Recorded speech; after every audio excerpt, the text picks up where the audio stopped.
A unique part of all of these check valves is the nature in which they are assembled and the nature in which they can be maintained or maintained. Unlike others in the marketplace, our seat and poppet are retained without set screws. Depending upon the size, they can be disassembled by hand. It's just a simple pop, and you'll notice in this particular model, there's two O-rings. You have an external larger diameter O-ring and an internal smaller O-ring.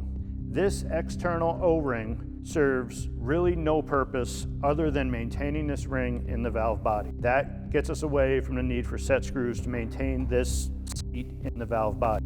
So that inner O-ring is retained within a groove in the disc, and when the poppet closes and comes in contact, the lip of the poppet will make contact with that O-ring, and there's a mechanical stop that prohibits this poppet from squishing the O-ring. So there's positive contact with the O-ring and also a mechanical stop so that we don't crush or cut that O-ring. To reassemble, be very basic. Put your spring into your oversized guide for the back side of your poppet, pop it in, and then this would be pressed in place.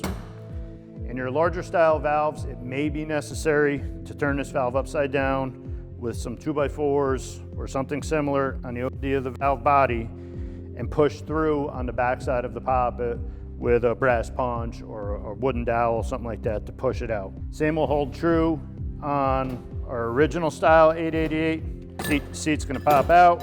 You'll notice the difference between the original style and the VFD style of the size of the bearings. So the oversized bearing in your VFD version allows for a much more stable flow with your convex disc. That convex disc also allows this valve to perform much nicer than the original version. Much more flow stability, much more flow efficient, full globe style body. So this valve body can handle maximum flow, that pipe size flow. And one of the best advantages with that oversized bearing and the way this valve is designed, we don't have any protrusion of the backside disc. Whereas in this style valve, we have a cross member on the backside of the valve, and also the stem would protrude past. That being said, our Model 888 VFD version, here I have our Silex 1.5" full lug style butterfly valve and an 1.5" 888S6VFD check valve. I'm holding that poppet of that valve in a wide open position with my thumb, and this butterfly valve is in the open position. So there is no disc interference with the operation. This could not be done with what we call the original 888 version due to that cross member. The butterfly valve disc would not clear the body of this due to this cross member of this valve. Unlike the S6 VFD version, our 888S6 and a butterfly valve would have disc interference. We could not direct mount this to this butterfly valve. In applications such as booster skid applications, where we're looking to minimize our footprint, huge advantage with the VFD version check valve. The convex disc that we discussed allows for a much more flow efficient valve, lower head loss, more flow efficiency for your system. These valves, no matter what model, whether it's the original 888 or the VFD version, up to and including 6" can be used with ANSI class 150 or ANSI class 300 flanges.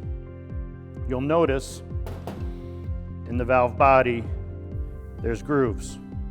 This is where we would accommodate an ANSI 150 bolt pattern. For ANSI class 300, the bolts would be on the exterior OD of the body. So dual rated for use between ANSI 150 or ANSI class 300 flanges. At 8". The DI VFD version has two separate dedicated bodies for the ANSI flanges. A body for ANSI class 150, a separate body for ANSI class 300, all dictated by part number. Like other wafer style check valves on the market, these valves are designed to MSS standard 125, meaning they're going to meet the lay lengths of all others in the marketplace. The Model 888 VFD was designed more so with the advent and more prominent use of VFDs in the system. A check valve, when water's flowing through it, likes to go wide open.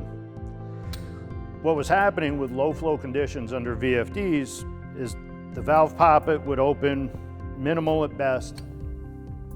And then what could happen is the poppet could spin perhaps, or the poppet could wobble. Things can get a little squirrely inside the valve.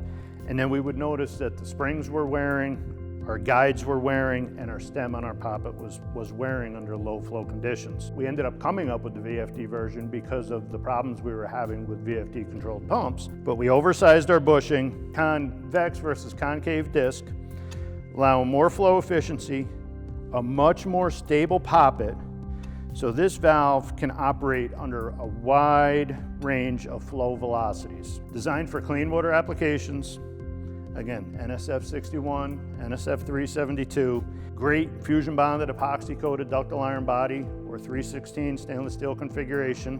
And both versions are going to have the groove on the backside of the seat for the ease of replacing or repairing an O-ring or going to metal seating if that is required for your system.